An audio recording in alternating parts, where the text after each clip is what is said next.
right, man. Where we at? We in Philly, CSZI Allegheny.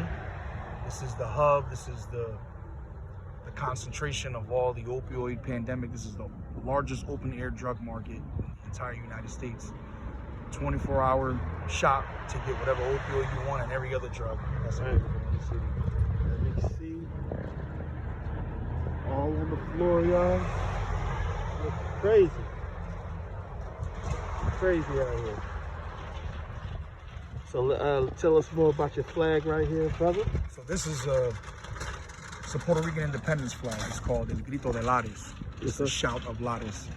In 1898, Emitrio Betances, which was a doctor born in Puerto Rico, decided that the only way to liberate his people was to formally call for independence.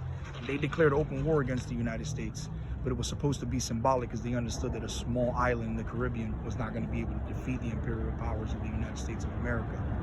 But from that birthed the movement of the Nationalist Party for Independence in Puerto Rico. Eventually, Pedro Albizu Campos became the chairman of the Nationalist Party. He spoke 7 different languages, was the first black man to graduate from Harvard Law School. He was an officer in the United States Army, and he used his knowledge, military knowledge, and his knowledge of the law, and brought it back to the island of Puerto Rico and taught the people what they needed to know in order to facilitate liberation of their people.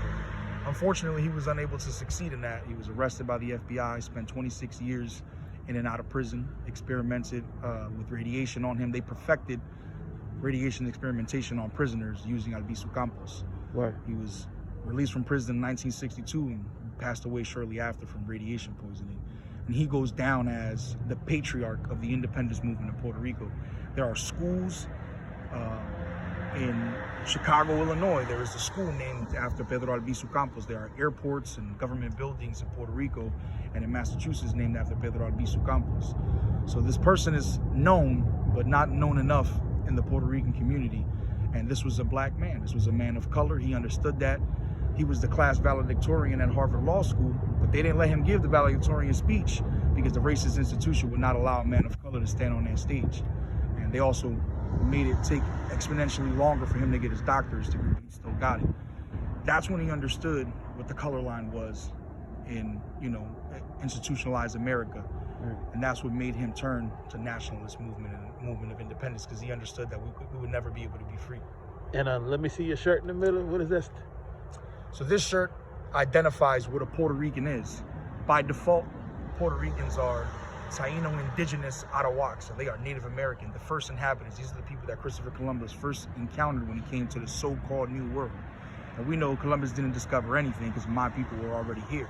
Right. But because of the transatlantic slave trade that followed soon after, Puerto Ricans, indigenous Puerto Ricans mixed with the Africans that were brought from the Yoruba lands in Nigeria and from the Congo. And they were able to facilitate a way to practice their religions and practice their culture and survive even through slavery. Right. So a Puerto Rican by default is an indigenous person, an African person, and a Spanish person mixed together. Yes, sir. Yes, sir. Thank you. This is my security for today, y'all. You gonna hold me down? Got the collective out here, George Jackson Grassroots Collective. We out here. Free the land by any means necessary. Yes, sir. We out here about to do something in Philly. Walk with us, y'all.